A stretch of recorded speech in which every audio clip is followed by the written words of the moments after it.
Hey beautiful people, it's Anna. Welcome to my channel if you're new to my channel, or welcome back to my channel if you're not new to my channel. If you don't know who I am, I'm Anna. I talk about things on the internet, including pop culture, tea, drama. Today we are going to be talking about Della Vlogs. Della Vlogs is not one person, but rather a couple here on YouTube called Bella and Dallin Lambert. And today we are going to be talking all about their adoption scam situation, their infertility journey, and some shady business practices. There's going to be a ton of information in this video, so let's get into it. Before I get started, don't forget to follow me on all my social media. I have the Gram, Clock app, which I post every single day, Depop, and I don't think anything else. Don't forget to follow me on both annareportsnews and not annareportsnews on Clock app, both which I try to post daily. And if you ever have anything that you would like me to cover or talk about or look more into, feel free to reach out on the Gram or on Clock app. Clock app, I don't respond as quickly, but on the Gram, I try to respond every single day. So Dallin Lambert was born November 8th, 1993, and Bella Lambert was born June 17th, 1996. They are 3 years apart in age and have been married for 6 years. They were married March 2017. They were actually married pretty young. Bella was 20 and Dallin was 23, and in a lot of YouTube clips that I've watched of them talking about their marriage journey and how they got together, they had only been dating for 6 months. They actually even went on double dates together where each of them were with someone else and were friends before they started dating. He had told her when they started dating that he was going to propose after 6 months, and after 6 months he did propose, and they were shortly married after. Something important to note is their religion. They are highly religious. They seem to be more LDS. I think that's the little nickname for it. I don't know. And are very much focused on their religion. They make Jesus a huge part of their content, as well as it helps understand why they might do the things that they make. You may be wondering, how does this couple make money? How do their financial statuses look? They are very wealthy. So Bella Lambert, at the age of 14, started a business slash MLM. She started something called Origami Owl. Origami Owl is a brand that makes these, most commonly, they're little circle lockets. These little lockets can be filled with little charms based on something that you're going through in your life. If you're graduating, there's like little graduation charms. And it was started at age 14. Now, the circle locket has been around for a really long time. She was not an original creator. It's been around for a really long time. As a result, she's gotten sued, and she has sued people for this design. And it seems as though those have all settled outside of court. Age 14, she is told by her parents that they will not be purchasing the car for her and that she needs to start money her own way. So she starts this business and starts selling it at boutiques. And then she says she wants to share this business and help others, girls like her, get to the point she is. So her MLM targets younger children. If you don't know what MLMs are, they're multi-level marketing schemes. Basically, what happens is you purchase a starting bundle from the company, and then you have to sell it on your own. And you purchase this bundle for $90, and then you have to try and sell it or pieces to other people. And there's other companies like Avon, Mary Kay. These have been multi-level marketing schemes throughout the years. And it seems as though hers is a little different and a little more horrifying because it specifically targets children. She wants children to be able to do what she did, but you aren't ever going to be able to do what she did because you're never able to get to the top, because you want to be recruiting people under your flow, and then you get money from every sale that they make. So the people in the highest part always get the money from everyone else. And just to point a little perspective, the average income in 2017 for a person in Origami Owl was $82. And mind you, the starting packet was already more expensive than this. So it's not a high income at all, and it's really disgusting because it specifically targets children. Now, Origami Owl is now under a different umbrella. So Bella and Dallin and the company decided to make their brand called Thank Goodness, and now they are selling multivitamins. They want to sell beauty in the future, clean beauty, and these are also targeted with their designers or their multi-level marketed schemes people below them. And this is all alleged. It's not a multi-level marketing scheme. Maybe it is, maybe it isn't. Something that's also very dark about her family and her past is Bella's mother. Their last name is Weems, and I'm going to link this article below because I'm not going to go too in depth with this.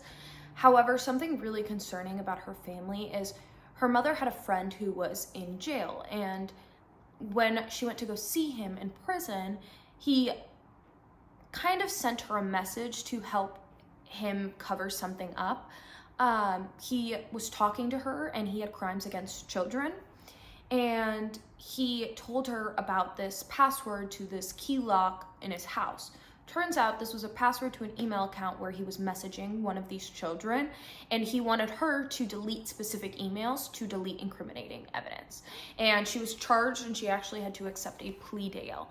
And if this family truly wants to adopt children, was this concern brought up when they did home searches, when they found out about the mother? Because if the mother was capable of helping someone get away with a specific crime, wouldn't it be concerning for future adopted children? Now, I want to talk about how they got to the point of adoption, because I think it's really interesting. So Bella and Dallin have been married for 6 years. 4 of those years, they have struggled with infertility. They have done many procedures, they have paid many doctors, they have a lot of money, so they are able to afford lots of these doctors and try to get the help that she needed. It seems as though, by the way they tell this journey, that Bella is the one that is really struggling with the infertility, and she is the one that doesn't have sufficient eggs to retrieve. Sadly, this is really difficult, and if you are such a religious person, a lot of people believe in these religions that children is the only way to be fulfilled. Children are the only way to file the future. And so you try every way, shape, and form to have children, and you're kind of indoctrinated by the church to have children. And so sadly, she has a lot of attachment to wanting to have children, and infertility already is very difficult. And when you're spending hundreds and thousands of dollars on these procedures, you get attached and you get hopeful. And there's a lot of videos where they share this hope and it gets taken away from them. It's really sad. Like, they struggled with infertility for 4 years, and I don't think anyone can kind of take them away from it, especially Bella, who's like really struggling day to day. And their social media platform wasn't always about this journey. They used to do prank videos, other kinds of videos, and the views were kind of dropping off. Some views would do well. It actually has found out that they've admitted to this.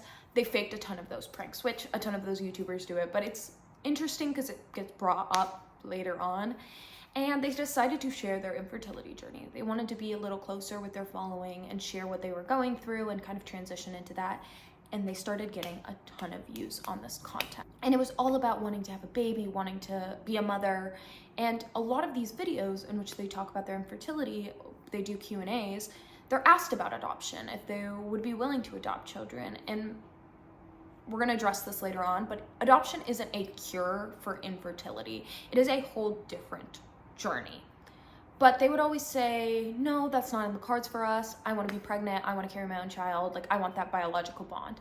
Every single one of these videos for the time that they're doing it. They wanted a lot of children. They talk about how their house was empty and they wanted these kids. They even traveled to the Middle East to do an IVF procedure in a different country and pay for that procedure, and it did not go well. Also mention with these infertility journeys that one of the other reasons why they don't want to do adoption is because they want that newborn. And this is also important later on. There was also something interesting when they talk about their infertility. A lot of times Bella had to get her blood drawn because with infertility journeys, they need your blood to check it all the time, to check your levels, to see how your hormones are doing. And apparently she didn't do well with this blood drawn experience many times because she just didn't like getting her blood drawn. And someone DM'd her on Graham and said, hey, I can draw blood at your house. Like, just get a signed letter from your doctor and I can do it. And she trusted it and went for that process. And I get it, there are programs where you can get nurses to come to your home and draw your blood for you so that if you have the money, you could pay for that.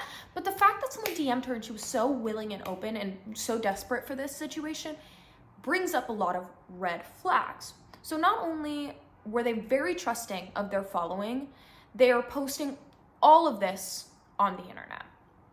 And this kind of gets into the scary part is they started exploiting this journey and likely would exploit the children that come from them. If you don't know why exploiting children on the internet is hard, first, children cannot consent to the content being posted on the internet. That is the first and one of the most important points. Second, it's super dangerous. People get attached to your children, get attached to their journeys, and believe that they are owed experiences with your children, even if they don't deserve that experience. I actually have a mutual of mine on Clock app. They have a whole account shared to their life, their journey, as well as what they went through when their mother was exploiting them. Their name is Cam. I love Cam. I'm gonna tag them below and you can go check out their content as well as some of the journey that they've shared, but they have shared firsthand experience of the mother's exploitation, where Cam's mom posted pictures of her in bikinis on the internet, on MySpace, and they started getting popularity, and it's super dangerous, especially if you have an adopted child. No matter if they're a newborn or a child later in life, they're going to have trauma. And the best way I've heard this described, I watched a lot of content regarding adopted children and their journey. The YouTuber I watched, she was adopted, and she described the separation of a newborn from a mother who gave up her baby for adoption was, we know when children are in the womb, they can hear things, they can smell things, they are given the food that the mother eats, they can hear the language that's around them, and they are in a specific environment. Let's say in my environment with my voice, like I'm Latina, I eat Spanish food, I eat empanadas, and my child becomes comfortable in that experience, in that environment. And then I have to give up the baby for adoption, and the baby is placed in a new home. Yes, that future mother hopefully would love them and care for them, or father or person would care for them. However, they would still have the trauma of being separated from that safe space they were in, that connection they were in, into a new space. And imagine all of that trauma already for that child, and having the story posted on the internet to millions of followers and people who start getting attached to the journey. And what if they in the future decide they want to go find their birth mother? How are the people on the internet going to feel? How is their family going to react? And we've seen it a lot with also family YouTubers like 8 Passengers and their children, and how they don't want to be on the internet. Or so many situations in which Hollywood children who have worked their entire life have said that it was so scary to be in that environment. And imagine having a camera in your house at all times watching you. If you cry about something, if you do so on or so forth. So although the journey of adoption is absolutely beautiful and wonderful, it also has its really difficult and hard times. And if you are posting all of this on the internet, when does that child get that separation? And even if they didn't post everything, even posting the steps of the journey, it's not the parent's journey, it's the child's journey. And they're doing it together, yes, a portion of it, but the child should be able to tell that story, not the parents. And so with this adoption announcement that they made, I was personally very scared how this was going to get posted on the internet. And one of my fears kind of came true. People started feeling really connected to this adoption journey, to the point that someone realized that they were very trusting and they were desperate to have a child. So if you don't know, in the first video that they posted a video about we're adopting a child. And they basically said that infertility wasn't working, so they're going to adopt a newborn. They didn't want anything else. They made like a letter to this newborn child talking about it. And it just was very weird. And at the end of the video, they basically said, if you know anyone that's pregnant, wants to give up a baby, we want it. It felt weird and off. This past 2 weeks, they posted like a story saying on Mother's Day that they had a huge update, and everyone's like, oh my God, this is Mother's Day, like you have a baby. Very excited. And then they posted part 1 on a Sunday, in which at the end had like a scammy moment, and everyone's like, oh my God, and it was a cliffhanger, and they were like, oh, we're gonna post part 2. Apparently 2 weeks before, they had been scammed by an adoption scam.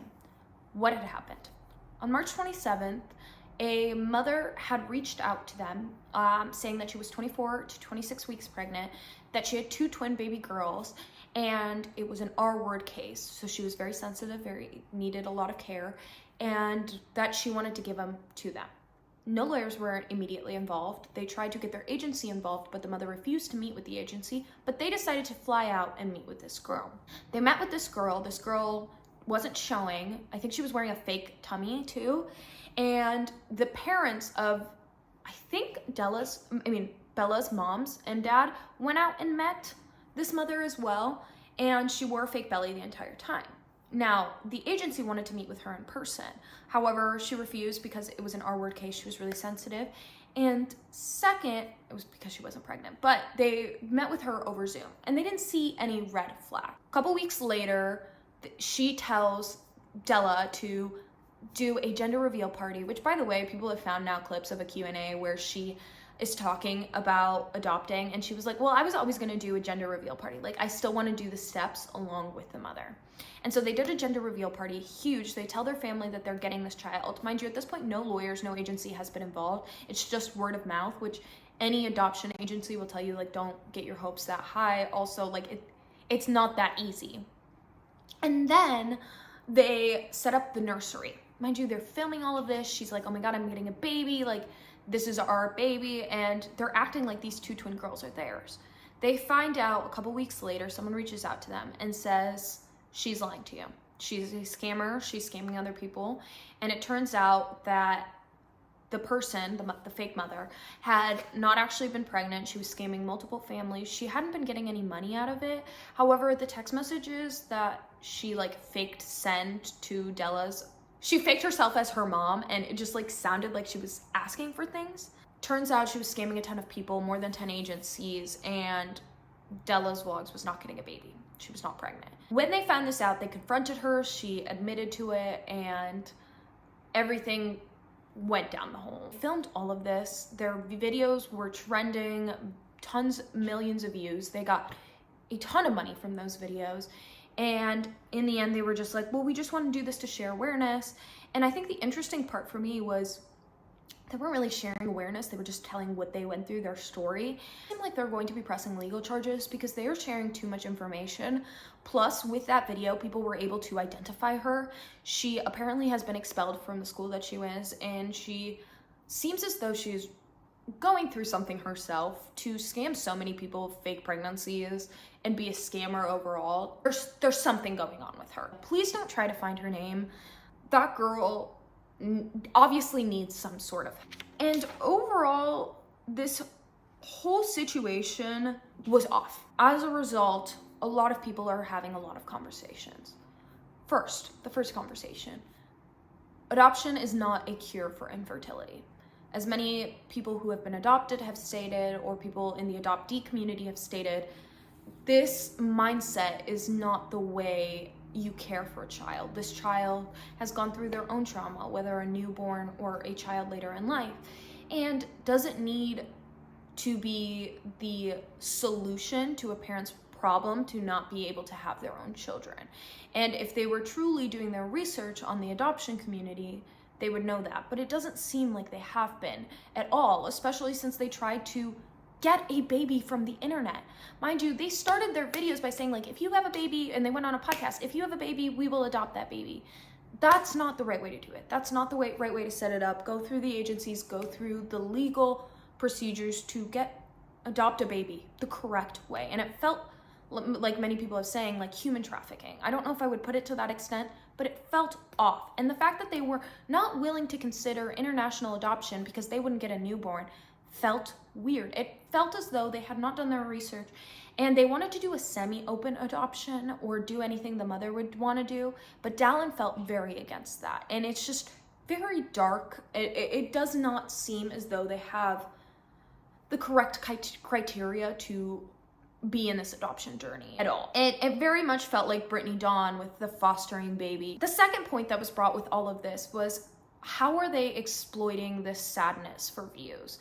And there's been a lot of points to demonstrate this, but for example, the fact that they made part 1 and part 2, part 1 ended on a cliffhanger and then part 2 was posted the next day, even though it had already been 2 weeks. They edited thumbnails, they edited videos, and it just felt very like, look at our sadness. A lot of people also believe this was their attempt to try and get someone to give up a baby or let them know if there's a baby anywhere else. And so they're posting these videos now to even get more so the word out that they're looking for a baby. So a lot of people felt like they were exploiting not only this future child, but the situation for views, money, and clout.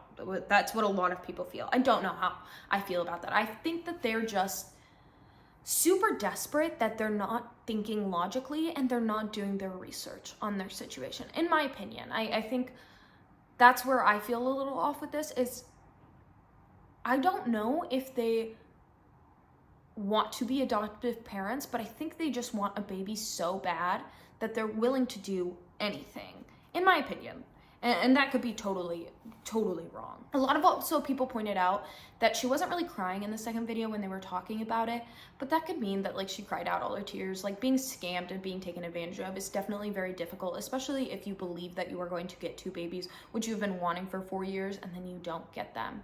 But my concern for all of this was the exploitation of future children. I think they really need to take back a step from social media and stop sharing as much as that they're sharing. They need to stop asking the internet for babies. I think that's such a red flag.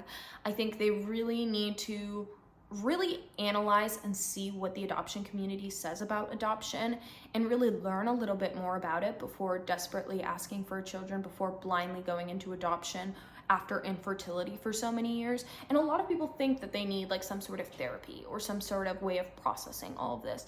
And I always think therapy is a really great option. I recommend it to everyone. They have the money, the resources, they have the ability. Also, a lot of people are frustrated the amount of views that they were getting off these videos, and why didn't they put this in a charity? It also seems as now they're like doing the post scam videos where, for example, on her clock app, she talked about she hadn't gotten up for a few days. She's been in bed doing nothing and she needed to go to the gym. And people found screenshots of her going to Tiffany's and Co's with another friend and buying like a $3,000 ring, which like good for her. She has the money to pay for this, but it just felt like she was not fully telling the truth about all of this.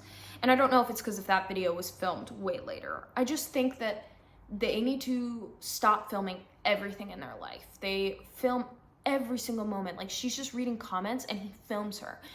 Not everything is for the internet. Take a step back, really analyze what you're going through, and don't use children for views. I think that's absolutely disgusting. Adoption videos and asking people on the internet for babies is really wrong. But yeah, that's my whole video on these entire situations. Don't forget to like, comment, subscribe, and follow me on all my other social media. It's linked down below.